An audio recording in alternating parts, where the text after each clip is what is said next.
Makanya kalau Anda sering dengar hamba Tuhan bolak-balik ke neraka, itu Anda harus curiga. Karena tidak sesuai dengan pesyat. Nerakanya masih kosong. Sampai hari ini neraka masih kosong. Baru ada nanti di Wahyu ke 20. Di dalam hari ini tema kita adalah KC dan Wahyu Jibril. Ya.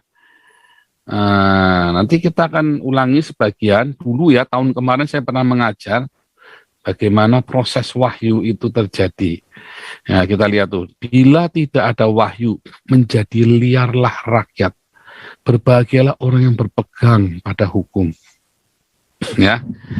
Nah, kalau dalam The Net Bible-nya, coba tolong bukain The Net Bible. Ya. Ada bagus ya. Ini The Net Bible itu dia menerjemahkannya mendekati asli. Ya. Nah, bila tidak ada wahyu, The Net Bible. Ada nggak?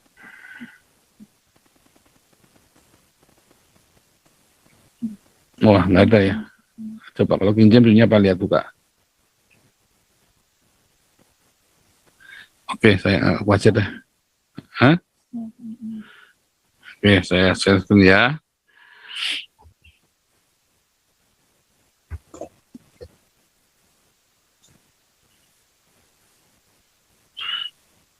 Ayat 18 ya. Lihat ya. When there is no prophetic vision. Nah, where there is no prophetic vision, the people cast off restraint. But the one who keeps the law kita bisa buka tuh. Ya, the law here refers to the scripture. Ya, concrete form of revelation. Ya. Nah, prophetic vision dari kata tadi apa?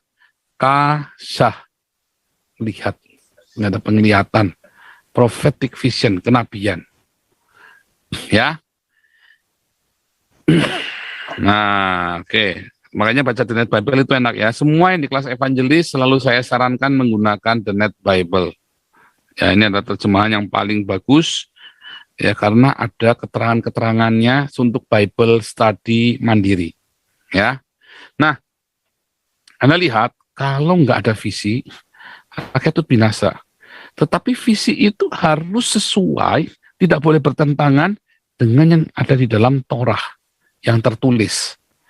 Nah, tadi Pak Tambunan memulai dengan bagus tadi. Yang benar itu dipulihkan, atau bagaimana nih? Gereja yang dipulihkan atau bangsa yang dipulihkan? Benar. Karena Indonesia itu yang dipulihkan itu gerejanya. Ya, gerejanya dipulihkan. Kemudian bangsa Indonesia akan dilawat. Gereja harus dipulihkan dulu. Siapa gereja kita? Bukan gedung gereja itu, bukan. Tetapi kita lah gereja. Anda dan saya yang harus dipulihkan. Dan untuk itu butuh visi. Kenapa? Kalau enggak lari sendiri-sendiri, jalan kabur enggak karu-karuan. Tapi banyak orang punya visi, tadi kayak Pak Tambunan, liar visinya. Ya, enggak jelas. Ada visi pulang pergi ke neraka, ada visi yang ya itu tadi. Harus keeps the law, sesuai dengan Torah, sesuai dengan yang tertulis di Alkitab, skripturnya kita. Orang bolak-balik ke neraka, enggak ada ceritanya orang bolak-balik ke neraka di Alkitab. Enggak ada. Orang yang sering mendapat penglihatan, mendapat nubuatan, mendapat wahyu, tetapi tidak sesuai dengan yang apa di Alkitab, itu nabi palsu, penglihatan palsu. Wih, tapi ini benar-benar loh Pak, ada Michael Jackson di neraka. Iya, kamu kok bisa menghakimi Michael Jackson di neraka? Tuhan aja belum bilang Michael Jackson di neraka kok. Kamu kok bisa bilang Elvis Presley ada di neraka? Kamu kok bilang ada pendeta itu, pendeta anu di neraka? Gak bisa. Semua penglihatanmu ya harus sesuai. Tidak boleh bertentangan dengan apa yang tertulis. Makanya 1 Korintus 4 ayat 6 berkata, jangan melampaui apa yang tertulis. Orang Yahudi punya prinsip apa? Pesyat. Ya, jangan melampaui pesyatnya. Yang tertulis, nggak boleh dilampaui. Makanya kalau Anda sering dengar hamba Tuhan bolak-balik ke neraka, itu Anda harus curiga. karena tidak sesuai dengan Pesyat. Nerakanya masih kosong. Sampai hari ini neraka masih kosong. Baru ada nanti di Wahyu ke-20. Ya, neraka masih kosong sekarang. Semua orang mati, kemarin kita belajar ya tentang heavens, surga, tentang apa itu surga kemarin ya. Semua orang mati yang di dalam Yesus akan pergi ke paradiso. Semua orang mati yang tidak di dalam Yesus, ya dia akan pergi ke Hades, ke dunia orang mati. Walaupun dia baik, dia akan ke Hades. Tetapi setiap orang akan dihakimi menurut perbuatannya. Artinya apa? Kalau dia baik, ya dia baik. Dia akan menerima penghukuman, tetapi tidak menderita seperti orang yang tidak baik. Maka dari itu, Anda harus ingat yang dihukum apanya. Apakah yang nanti lidahnya dipotong, matanya diculek, titiknya dijepit? Enggak ada cerita begitu di Alkitab. Alkitab berkata, yang dihakimi itu jiwanya, karena tubuhnya nggak dibangkitkan. Orang-orang yang tidak percaya Yesus, tubuhnya tidak dibangkitkan. Lalu bagaimana bisa ada lidah yang dicapit, terus ada titik dicapit, ada mata diculek? Mana bisa, nggak ada. Nggak ada. Kenapa? Karena tubuh kita nggak dibangkitkan kalau nggak percaya Yesus. Jiwanya yang langsung masuk ke neraka. Jadi apanya? Anda punya memori itu yang menyiksa. Makanya orang kalau lagi punya masalah jangan bunuh diri. Karena itu akan kamu bawa mati dalam kekekalan. Ya. Di Hades Anda masih bisa nyalakan orang ini, nyalakan orang itu. Begitu di neraka, Anda nggak bisa nyalakan siapa-siapa. Anda akan sadar bahwa Anda yang salah. Anda akan sadar sesadar-sadarnya. Dan itu adalah penghukuman yang luar biasa. Salah karena kesalahan sendiri. Dulu nggak ngerti kalau Anda yang salah. Anda nyalahin orang lain, Anda nyalakan istrimu, Anda salahkan anakmu, Anda salahkan orang tuamu, Anda salahkan tetanggamu, Anda salahkan orang ini, orang itu. Tetapi akhirnya Anda menyadari bahwa Anda yang salah, itulah penghukuman yang mengerikan. Anda tahu Anda salah dan Anda tidak bisa bikin apa-apa lagi untuk memperbaikinya. Itu jiwa Anda tersiksa itu. Kalau Anda yang suka bohong, Anda yang suka berzina, berkhianat, Anda yang suka memfitnah, Anda yang sakit hati, kepahitan, itu akan disiksa Anda. Makanya Anda yang putus cinta, jangan bunuh diri. Itu akan dibawa mati ke dalam kekekalan. Anda pikir Anda akan lolos. Ya, Anda akan menderita dalam kekekalan. Dibawa mati penderitaan. Anda pikir bunuh diri udah nggak ada masalah. Oh, tambah panjang. Kalau Anda tidak bunuh diri, Anda pergi ke psikiater, Anda pergi ke dokter, Anda bisa sembuh. Ya, atau Anda datang kepada Tuhan Yesus yang Maha Penyembuh. Dia akan pulihkan hidupmu. Gitu ya, makanya jangan sembarangan. Dapat penglihatan surga neraka. Jangan ya, hati-hati. Nah, kedua, yang pertama lagi kita balik lagi, there is no prophetic vision. Harus punya visi prophetic ya. Prophetic itu navi ya. Tuntunan yang jauh ke depan, menuntun sebuah visi yang menuntun jauh ke depan. Bagaimana visi itu bisa menuntun Anda?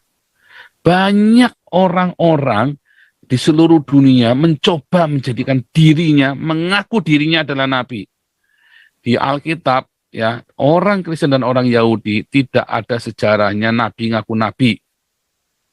Kecuali Elia, karena dia mau gorok nabi-nabi Baal. Artinya sebuah sarkastik pengakuannya dia. Aku adalah nabi Yehova. Melawan nabi-nabi Baal, itu sebuah sarkastik. Sama halnya dengan saya nabi ke-26 yang meluruskan kesesatan nabi ke-25 dan kecabulannya. Itu adalah sebuah sarkastik. Nabi Elia melawan Baal, nabi-nabi Baal, nabi ke-26 melawan nabi ke-25. Tidak ada nabi ngaku nabi kecuali Elia, Muhammad, dan saya. Jadi Anda bisa pikir sendiri, salah di mana. Bahkan Yohanes Pembaptis dibilang, kamu nabi? Dia bilang, bukan. Walaupun seluruh orang Israel mengakui kenabiannya Yohanes Pembaptis.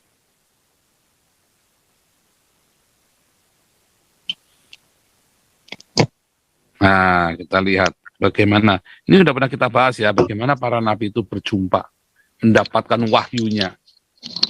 Nah, mengenai isi wahyunya nanti, tapi bagaimana mendapatkan wahyunya dulu, ya, mengenai isinya nanti.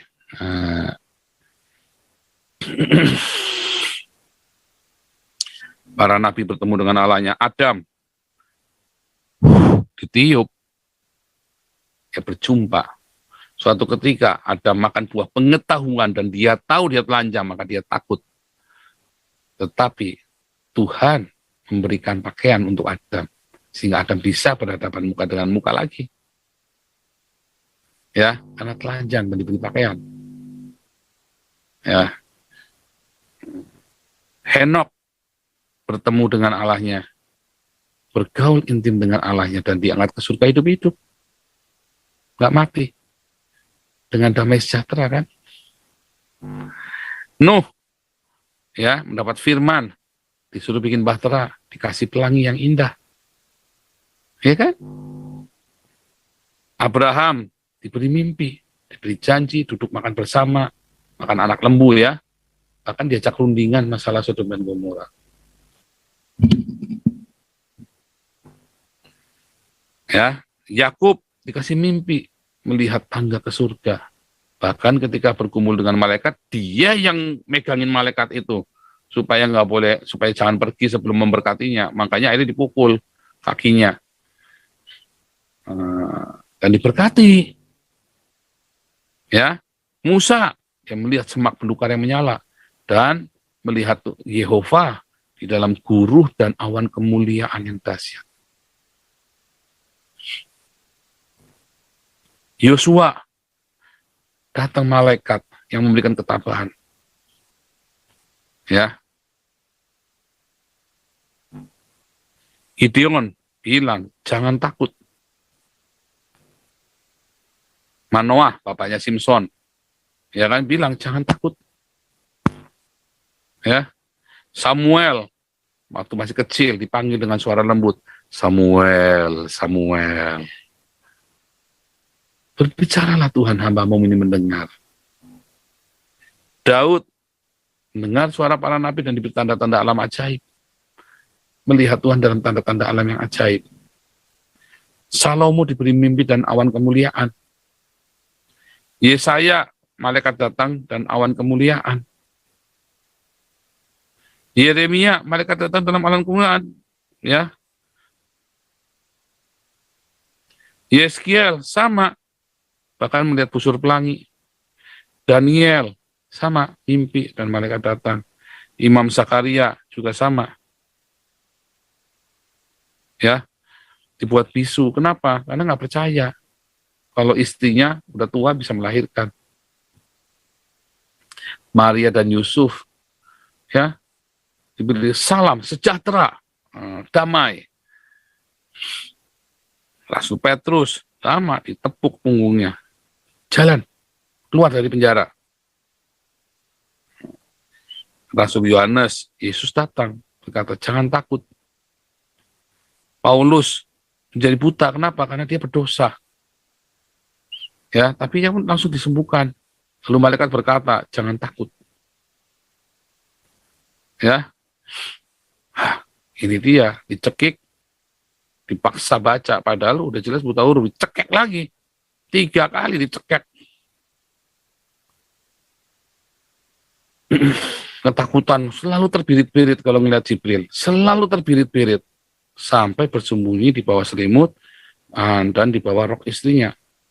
Ya, dibilangkan kejang-kejang kan, matanya membelalak, matanya menjadi putih, badannya jadi berat sampai ontanya, nah itu tadi ikut berlutut, libidonya memuncak. Ada yang berbeda, ya. Bagaimana dengan Nabi ke-26? Tenang. Waktu mendapat wahyu kita tenang saja, nggak pakai cekek-cekekan. Tuhan Yesus berkata, jangan takut, Tuhan, aku mati aja, jangan. Ya, kamu akan kujadikan penjala manusia, kamu akan pergi kepada bangsa-bangsa, dan saya pergi ke bangsa-bangsa sekarang. Ya, kita akan saya mau bikin mobil dan tenda ya untuk pelayanan keliling. ya. Saudara-saudara yang mau ikut, boleh ya. Target pertama adalah Eropa, kita keliling Eropa. Target kedua, saya mau pergi ke keliling Afrika, lalu saya mau ke India, ya. Karena India sampai hari ini masih terus ya, berat ya. Nah, saya mau ke India, ke Nepal.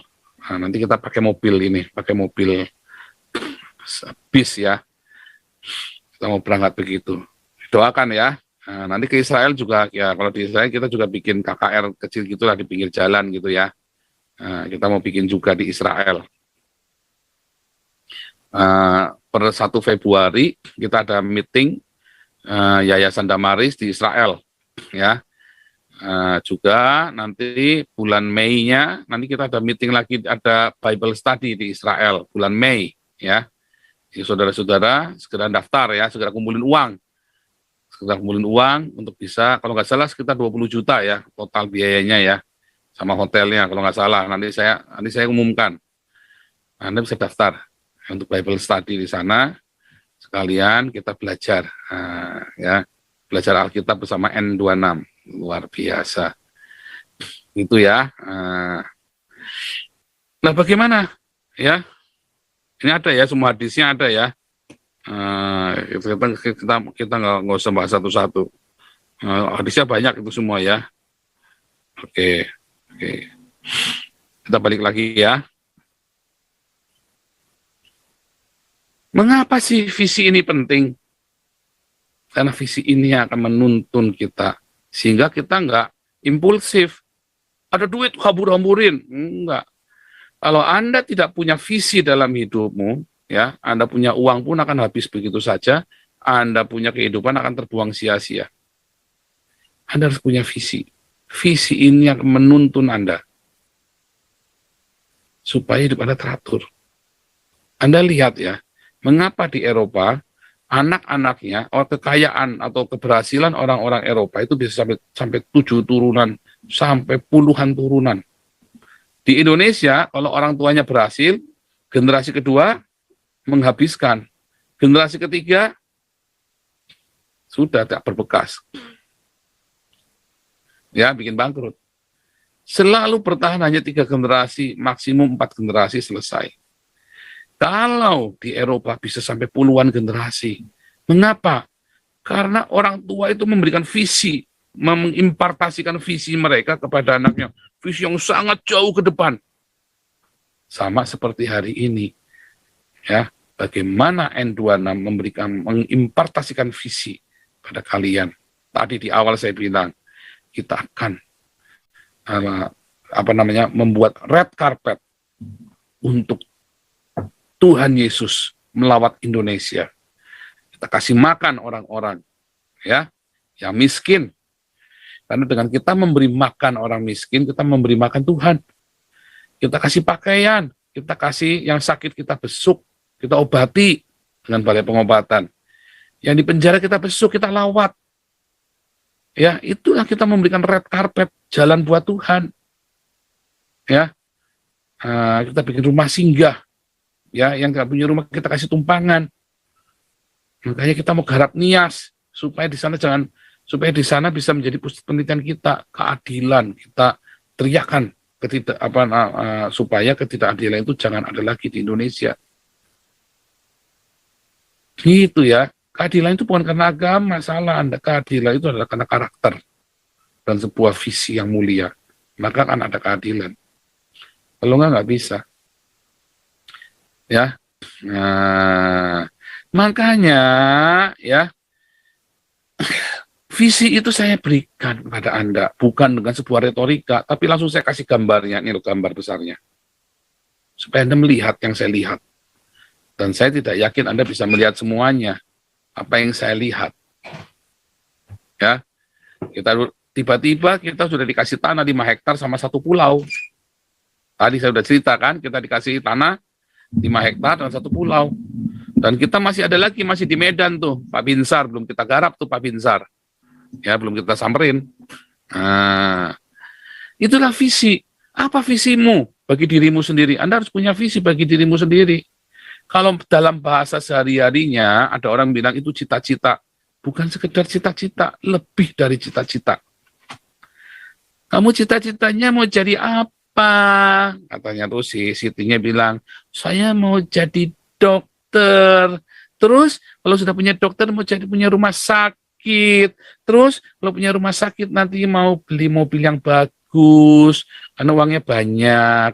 Terus nanti beli rumah yang bagus. Terus mau umroh. Nah, terus si Hasan ditanya, kamu cita-citanya apa Hasan? Mau kawin sama Siti. Sitinya yang punya cita-cita kemana-mana, Hasan simpel aja, mau kawin sama Siti. Udah biar kamu yang kerja, saya jadi pejantan aja. Pinter si Hasan ini ya. Dasar ini emang rese bener. Nggak begitu ya, ya. Visi besar. Nah, visi itu seringkali disamakan dengan mimpi. Memang akhirnya itulah mimpi kita. Bukan cuma sekedar cita-cita, tapi sebuah mimpi. Karena itu vision, ya, our dream, our vision yang kita lihat dalam tidur kita, yang kita lihat dalam kehidupan sehari-hari, itulah mimpi. Ya, saya melihat Indonesia yang seperti apa. Pak, kenapa kabur, Pak? Kenapa lepas warga negara? Kalau saya nggak lepas warga negara, saya namanya ngelawan pemerintah. Makanya saya harus lepas warga negara supaya jangan dibilang melawan pemerintah. Anggap ya, karena kita nggak boleh ngelawan pemerintah. Kita nggak boleh. Roma 13, kita harus patuhin. Pak Cinta Topik nggak setuju, tuh marah-marah. Nggak apa-apa, kita kan boleh beda, tapi tafsirannya memang artinya seperti itu pemahamannya. Nggak boleh lawan pemerintah. Yang kita lawan negara, bukan pemerintah. Menggugat negara, bukan melawan dalam arti negatif. Tapi kita minta menggugat negara. Sama seperti seorang anak bilang, Mama, jangan habiskan waktumu dengan mainan handphone. Papa, ayo hari libur, minggu itu buat kita sama-sama, jangan kerja terus, Bapak. Boleh seorang anak menggugat ibunya dan bapaknya. Mama, ayo Mama, masak, jangan mainan handphone terus. Ayo Mama, Mama jangan mainan tablet terus, jangan ya sudah punya anak 4 masih ngaku-ngaku ini lagi, masih ngaku-ngaku perawan, ngaku-ngaku janda, masih ngaku-ngaku APG. Ayo Mama, ya jangan main handphone terus, masak, aku lapar. Papa, ayo minggu pulang, jangan kerja terus.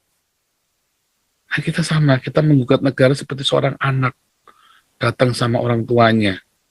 Berikan keadilan buat kami. Bagaimana dengan Anda pribadi? Itu sebuah mimpi. Ya, apa? Saya punya mimpi. Tuhan kasih. Ya, saya melihat sebuah mimpi untuk keluarga saya sendiri. Ya, mimpi di mana saya jalan ke bangsa-bangsa dan keluarga saya ikut memberitakan Injil sama-sama di dalamnya. Ya kan, itu sebuah mimpi. Apa pergi ke bangsa-bangsa? Ya kan? Kemudian mimpi itu kita doakan tiap hari. Tiap hari kita doakan mimpi itu. Kemudian habis kita doakan, kita kerjakan, kita arami, ya kan? Kita tungguin, kita doakan itu mengerami, terus kita kerjakan.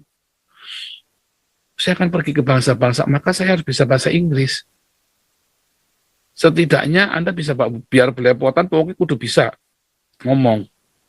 Saya berusaha keras belajar sendiri, nggak punya uang buat les. Saya belajar sendiri.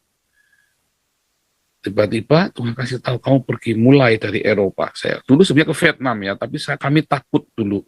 Karena tiba-tiba istri saya hamil, kami takut, nggak siap. Nanti punya anak di negeri orang. Wah, goyang kita. Nah, harusnya kita berangkat dulu. Nah, itu tadi. Momentum itu kan hilang ketika Anda melewati momentum itu. Ketika ada visi dan Anda lewatkan karena takut melangkah. Anda harus langkah visi itu. Anda harus kerjakan. Belajar.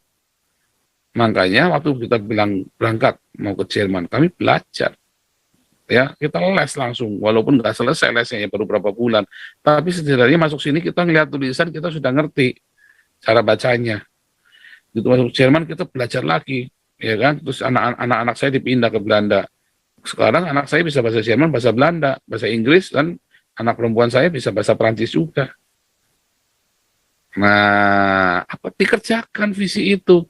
Begitu dan dikerjakan dan harus melangkah. Kalau Anda nggak melangkah, bagaimana bisa mencapai mimpi itu? Hati-hati. Kalau Anda tunda-tunda terus, ya, ketika mimpi itu sudah dekat dan Anda tunda-tunda terus, hati-hati, jangan sampai mimpi Anda dicuri orang. Mimpi itu bisa dicuri ya. Itu filmnya apa ya? Ocean 13 ya. Itu perampokan, yang luar biasa kan, perampok barang-barang mahal itu kan, barang-barang seni. Mereka kumpul, terus kamu mimpinya apa? Saya pengen bikin ini, kalau setelah ini saya pengen punya ini. Ini apa? Saya pengen punya ini. Satu, kamu punya ini. Ini. Semua satu-satu ditanyain. Terakhir dia punya, nggak tahu.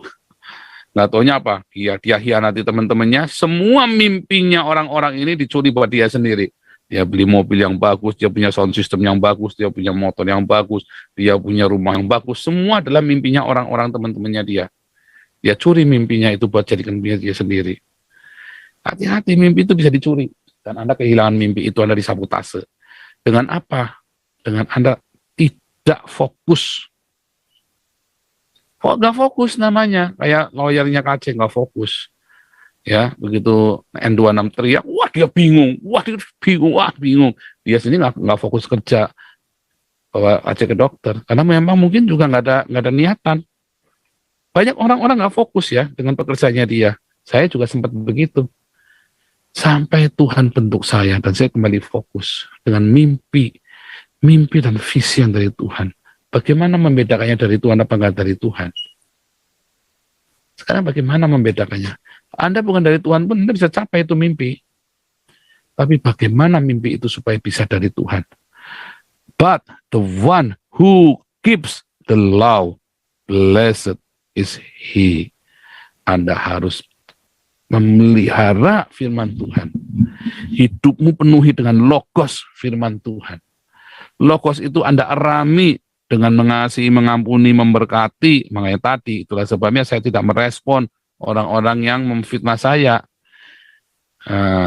Ya saya nggak urusan dengan fitnahan-fitnahan orang. Ya, lawyer fitnah apa segala macam, saya nggak usah marah-marah. Pokoknya yang kita kejar adalah lawyer harus kerja. Ya hamba-hamba Tuhan yang lain ya yang memfitnah saya nggak urusan. Masa bodoh, saya fokus dengan pekerjaan saya. Ya, apa? Ya berdoa untuk bangsa-bangsa, menginjil bangsa-bangsa, memberitakan kebenaran bagi bangsa-bangsa, mengajar, melengkapi. Makanya saya punya kelas evangelis, kemudian kelas apologetik, punya kelas apostolik. Kita beruntun kelasnya. Setahun selesai, baru saya tahbiskan untuk menjadi evangelis. Kalau Anda merintis jemaat, kita tahbiskan menjadi gembala. Itu. Nah, makanya nanti pertemuan kita di Yerusalem. Itulah pentahbisan, bukan pembaptisan. Pentahbisan untuk menjadi pelayan Tuhan. Seperti Yesus ditahbiskan oleh Yohanes Pembaptis di Sungai Yordan. Gitu. Nah, mimpi itu Anda harus jaga. Makanya hiduplah bersama dengan firman Tuhan. Suatu ketika, ya, ketika saya mau kuliah, saya doa, Tuhan, saya mesti kemana Tuhan? Nggak punya uang. Gembala sidang kami sudah bilang, kamu sekolah Alkitab saja, nanti Om bayarin komplit semua, pakaian, uang sekolah, asrama, semua dibayari sama Om. Wah, saya sudah senang tuh, sudah mau tak iyain. Terus tiba-tiba hati ini bilang, jangan, doa dulu. Terus saya bilang, wah saya sudah senang si Om ini, kamu doa lagi ya. Ya Om, saya tak doa Om. Lagi doa, tiba-tiba ada audible suara, saudara. Kamu masuk ke agroteknologi, pertanian. Wah, saya kaget udah. Pertanian, gak pernah kelintas dalam pikiran saya. Tiba-tiba, kamu akan pergi ke etnik-etnik, ke suku-suku bangsa di Indonesia. Saya masuk, saudara, masuk pertanian. Wah, orang tua saya stres, saudaraku. Terus saya bilang, kan papa mama nggak biayain saya bayar sendiri. Enak ya saya bilang, saya kan bayar sendiri sekolah. Wah, sepupu-sepupu saya menghina, masuk pertanian, kamu orang Tionghoa masuk pertanian, mau jadi apa kamu? Tapi saya bersyukur saya masuk pertanian ya. Ketika saya kerja sekuler di sebuah perusahaan besar, perusahaan ini Chinese minded ya. Dan saya satu-satunya orang Tionghoa yang sekolah pertanian, agroteknologi yang jurusan yang dibutuhkan oleh perusahaan itu. Makanya karir saya cepat. Saya masih umur 27 itu saya sudah, saya pendeta kan, saya dari umur 24 tahun sudah jadi pendeta saya. Tetapi kita kan di gereja karismatik, boleh bekerja sambil kerja sekuler, ya kan?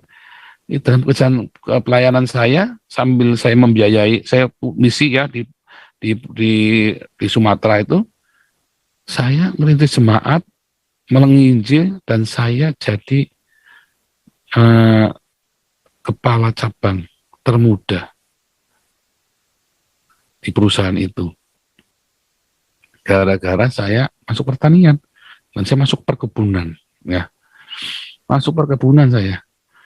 Dan saya nginjili orang-orang sekitar saya. Dan itulah berkat-berkat mengalir. Lucu ya, saya sekolah pertanian sama yang elektro gajinya gede saya loh. Sama yang jurusan elektro, yang teknik sipil, apa sih yang sekolahnya susah-susah. Saya sekolah sambil merem, saudara. Serius, saya sekolahnya sambil merem. Sekolah pertanian itu gampang. Yang susah itu cuma waktu kita belajar kultur jaringan. Itu saja susah, karena ngitung kan. Nah, itu saja yang susah kita. Ngitung permutasi, ya kan. Yang lainnya gampang. Karena itu pakai matematika kan. Yang susah itu cuma itu saja. Kimia segala macam saya malah dapat A semua, saya jadi asisten dosen. Kimia organik, anorganik, biokimia. Saya jadi asisten dosen dulu. Nah, yang kultur jaringan itu yang ribet. Saya belajar. Genetika itu ya. Nah, yang memang gampang, sekolahnya gampang, sambil merem, sambil merem.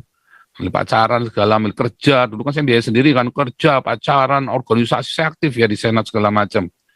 Makanya Nel itu kenal saya kemarin, rektornya itu kan, di interview sama Mbak Balkis, dia garuk-garuk kami kena, ini mau ngomong apa nih teman sendiri. Satu angkatan saya sama Nel. Nel rektornya itu ya. Garuk-garuk tanya sama Mbak Balkis, bingung menjawab apa coba. Ya itu, Tuhan kasih visi, tiba-tiba masuk pertanian, dan Tuhan buat. Dan saya bisa mengerti banyak hal. Begitu saya masuk pertanian, saya terbuka banyak firman Tuhan. Kenapa? Firman Tuhan itu nggak jauh-jauh dari pertanian. Jadi ketika cerita tentang produk, tentang alam, tentang tanah, tentang apa, saya ngerti tentang buah, tentang ranting, saya ngerti semua. Kenapa Tuhan bilang itu? Karena ada di dalamnya itu, ada filosofinya di dalam tanaman itu. Dan seterusnya, dan seterusnya. Intinya begitu ya. Tapi karena ya saya tetap sekolah teologi ya. Karena dulunya saya pendeta jadi-jadian, pendeta kejadian, artinya jadi-jadian, nggak pernah sekolah teologi, jadi pendeta. Sekarang saya pendeta keluaran. Sudah jadi sekolah teologi. Saya lagi ambil doktor, ya doktor teologi juga. Nah, itulah visi, saudara. Saya erami. 7 hamba Tuhan nubuatin kami, dinubuatkan. Itu kita erami, dan kita melangkah. Kita tahu kita akan pergi ke bangsa-bangsa. Makanya saya mulai belajar bahasa dengan serius. Ya, saya persiapkan diri saya, ya, mulai buka wawasan. Jadi apa yang menjadi visimu itu Anda harus persiapkan. Nggak bisa Anda cuman begitu saja ngeloyong, begitu aja berlalu begitu saja. Anda harus persiapkan. Ya, apa yang menjadi visimu hari ini? Apa menjadi visi? Mimpimu. Bagaimana supaya mimpi itu di dalam Tuhan? Anda harus hidup dalam firman Tuhan. Sehingga yang Anda dengar itu kan dari Tuhan, dari logos itu. Ya, kalau Anda menjadi, saya harus jadi lawyer, saya harus jadi apa? Anda tahu dasarnya Tuhan suruh. Enggak sembarangan. Tuhan suruh saya untuk jadi lawyer. Tuhan suruh, keren ya. Artinya apa? Karena Anda ada di dalam firman setiap hari, firman itu menjadi rema. Sehingga Anda tahu, itu adalah Tuhan yang suruh. Anda dituntun. Bukannya tebak anjing saja. Masuk apa nih? Mau jadi lawyer, mau jadi ekonom, apa mau jadi arsitek, tung dihitung, terakhir tung tukang pijet. Wah repot saudara. Hitung gaji nggak, jangan hitung ya. Lawyer ini, terakhir pusar ya tukang pijet, pusing Anda nanti. Jangan. Ya, jangan hitung kancing. Anda doa hidup di dalam firman. Anak-anak muda, hiduplah di dalam firman. Lalu minta Tuhan, beri aku visimu, visi yang dari Tuhan. Nanti Tuhan kasih. Dalam mimpimu, itu jadi ya dalam mimpinya. Saya pergi ke bangsa-bangsa itu ya, dalam mimpi. Bahkan mimpi waktu tidur, benar-benar arti huruf ya mimpi. Nah, Anda harus tahu dari Tuhan sama nggak dari Tuhan. Semua harus keeps the law, harus sesuai dengan yang tertulis di Alkitab. Ya, Anda jadi politikus, tetap Anda harus sesuai dengan yang di Alkitab. Apa yang terjadi dalam hidup saya lihat flashback ke belakang, Tuhan tuntun semuanya sesuai dengan visi yang Tuhan berikan. Termasuk visi untuk Indonesia. Ada visi untuk pribadi, ada visi untuk Indonesia. Visi untuk Indonesia tadi saya sudah kasih ke saudara ya, bahwa kita, grup kita ini, rombongan para nabi, kita akan punya kapal sendiri, kita akan punya rumah singgah sendiri, kita akan punya balai penelitian sendiri, kita akan punya pelayan-pelayan yang besar, kita akan kasih makan 10.000 orang tiap hari. Itu membutuhkan biaya yang besar dan keterbukaan, kedisiplinan. Tuhan hajar saya tentang integritas dan kredibilitas dalam masalah uang. Berdarah-darah saya masalah itu. Ya.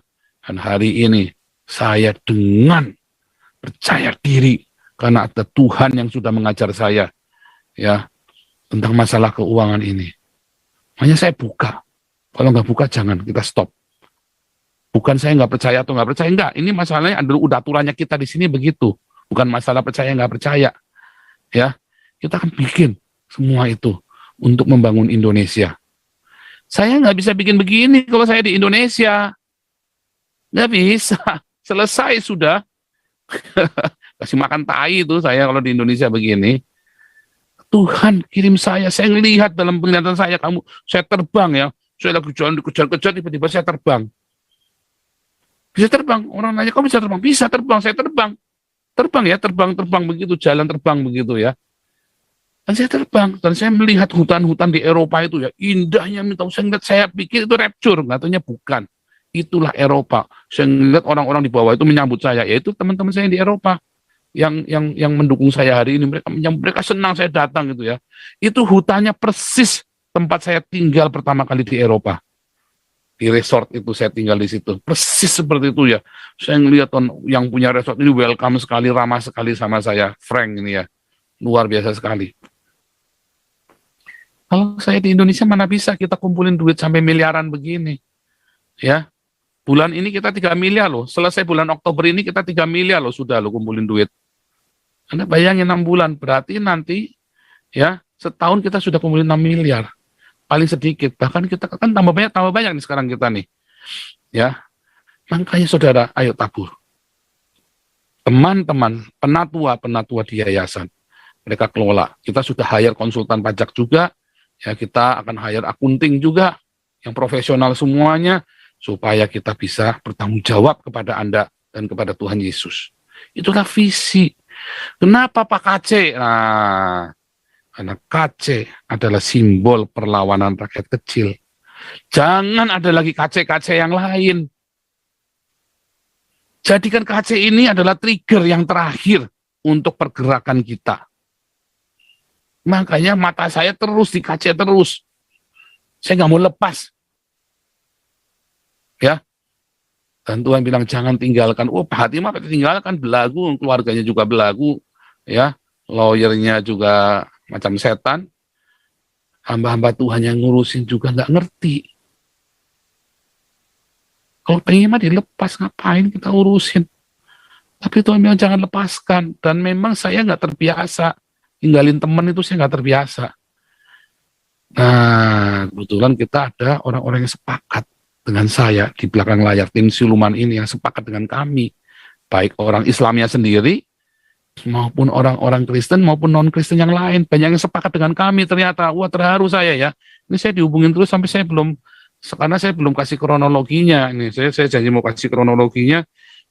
Ini ada ini ya, ada oke, mudah-mudahan ya. Makanya kita terus lagi cari jalan terus ini. Ya ini sorry ya, mohon maaf, saya teleponnya belum saya angkat ya.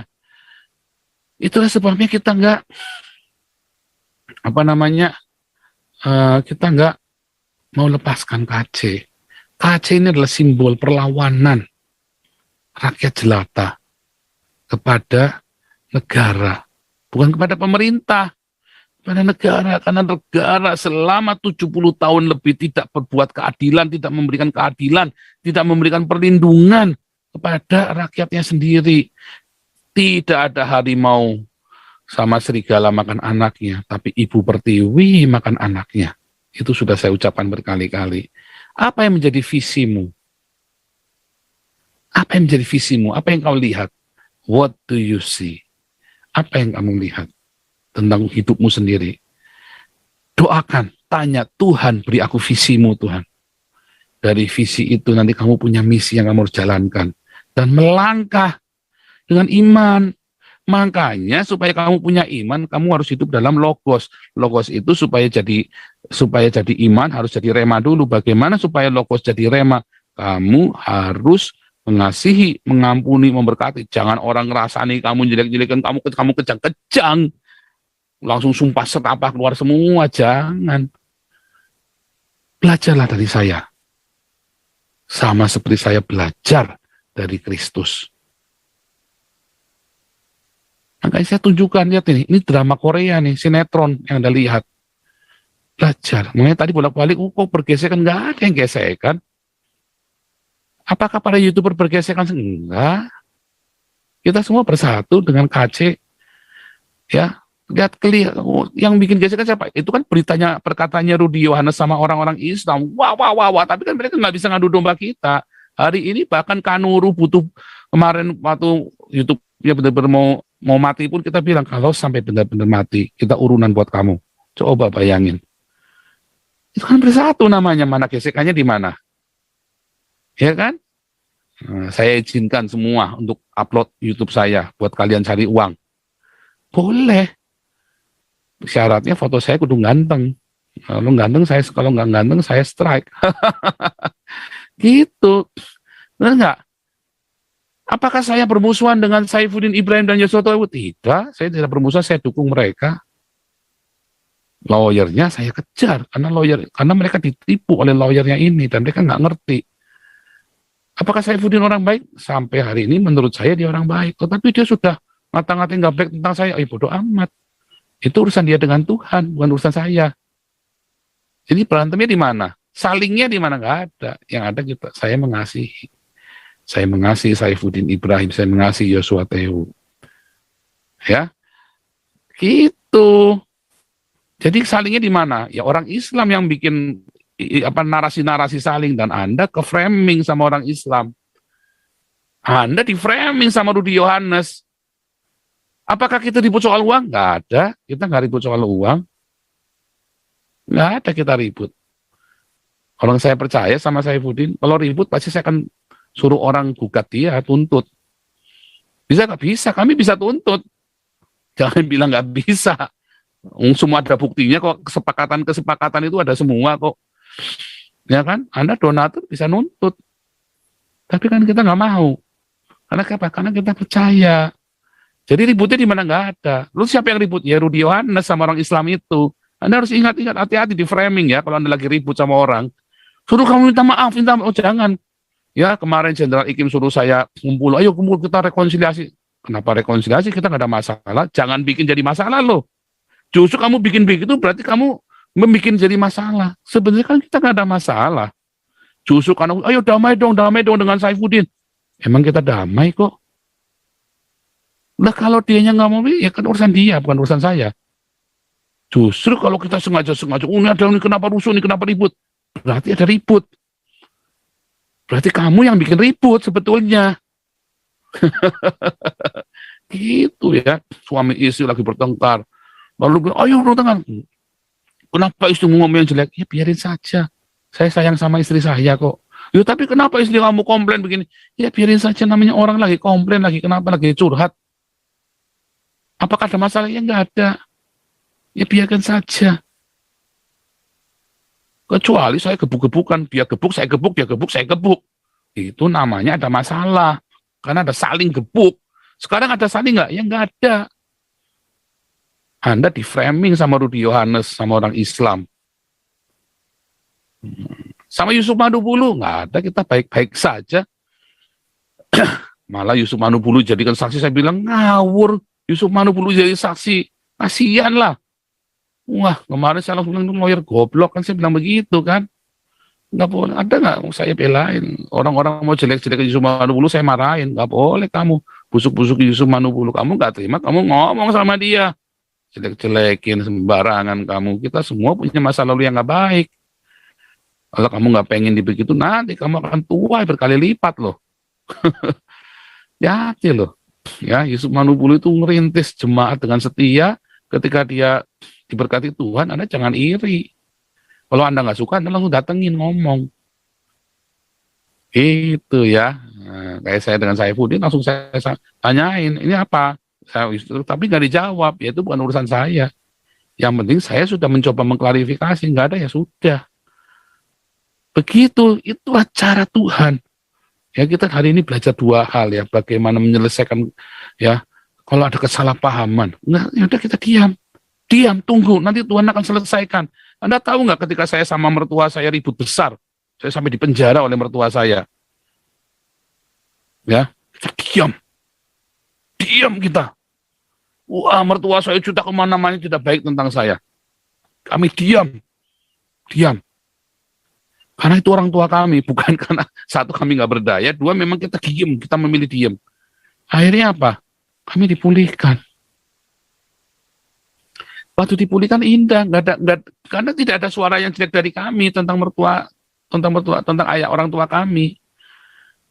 Sehingga ketika dipulihkan jadi bagus, jadi indah. Dan ternyata mertua saya bukan mertua saya yang melakukan jelek-jelekan itu, ada orang yang pakai nama mertua saya buat jelek-jelekan saya. Untung kita nggak respon coba. Kalau kita respon apa nanti nyampainya nggak beda. Nah, makanya jangan berespon yang negatif, diam. Yang menang siapa? Kami menang. Sama mertua saya menang, kami berdua. Orang gigit jari. Orang mau ngadu domba saya dengan orang tua kami nggak bisa. Ini orang jahat sekali ya. Ini mafia besar ini yang ngadu domba kami. Gigit jari. Musuh nggak bisa ambil kesempatan. Karena kita nggak bisa diadu. Kita tahu tidak ada orang tua makan anaknya. Sejahat apapun dia. Orang tua yang jahat pun tidak akan kasih ular beracun kepada yang minta roti, kata firman Tuhan. Dan kita pegang itu firman Tuhan. Ya. Akhirnya baik. Itulah penjelasan konflik kedua. Anda harus punya visi. Konflik-konflik ini yang akan menggeser Anda dari visi. Kalau Anda tidak bisa selesaikan dengan benar konflik-konflik ini. Makanya banyak hamba Tuhan hancur. Karena dia nggak bisa kendalikan ini tadi, konflik-konflik ini. Dia hanyut dengan konflik. Itulah makanya Kamarudin nggak pernah bisa bawa kaca ke rumah sakit. Kenapa? Kacau dia, iklan terus. Ya kan? Propaganda terus. Kerjaan mah nggak ada. Lihat, orang yang suka propaganda itu biasanya kerjanya nggak ada. Ya, kalau ada pemerintah suka propaganda, ya berarti kerjanya nggak ada. Buktikan dengan kerja, bukan dengan propaganda. Apalagi pakai ancam-ancam. Wah, itu selesai itu Partai Demokrasi Republik Rakyat Sejahtera, PDRIS itu. Finish itu. Hati-hati itu, partai itu dibangun di atas darahnya KC ya. Hati-hati Anda kalau masuk ke partai itu, jangan-jangan nanti Anda ikut terkutuk loh. Itu dibangun di atas darahnya KC loh itu partai. Hati-hati loh. Gitu ya. Semoga hari ini rema yang dari Tuhan Yesus memimpin Anda, membuka Anda tentang visi, mimpi. Apa mimpi Anda, visi Anda yang dari Tuhan buat hidup Anda. Supaya hidup itu jangan gelontor ke sana kemari. Sudah saya kasih contoh tadi, langsung nyata visi. Ya, nah, tinggal Anda membuat sebuah pernyataan visi itu, merumuskannya sendiri. Ya, aplikasinya tadi sudah saya kasih tahu, tapi pernyataan visi itu Anda harus bikin sendiri satu kalimat. Kalau saya simpel, pergi ke bangsa-bangsa. Indonesia penuh dengan kemuliaan Tuhan. Buat pribadi, pergi ke bangsa-bangsa. Itu visi. Ya. Itu yang saya lihat. Apa yang kamu lihat? Pergi ke bangsa-bangsa. Indonesia adalah bagian kecil dari tugas saya. Salah satu bagian kecil dari tugas saya yang lebih besar lagi. Makanya saya delegasikan kepada teman-teman, saudara-saudara penatua yang ada di Damaris dan yang ada di LSM Jaga Pancasila untuk melakukannya. Kita di sini sebagai toa, sebagai corong. Amin. Tuhan Yesus memberkati. Haleluya. Luar biasa kita ibadah online-nya 2,6K ya. Kiranya Tuhan Yesus membuka semua pikiran Anda. Rema dari Tuhan Yesus mencelikan mata Anda untuk memiliki visi yang dari Tuhan. Gereja-gereja hamba-hamba Tuhan yang mendengar siaran ini di dalam nama Yesus, supaya berhenti mencari kekayaan buat pribadi, tapi genapi visi yang dari Tuhan, amanat agung yang dari Tuhan, yaitu memberitakan Injil marturia dan memberi makan bangsa Indonesia, diakonia. Matius 28 dan Matius 25.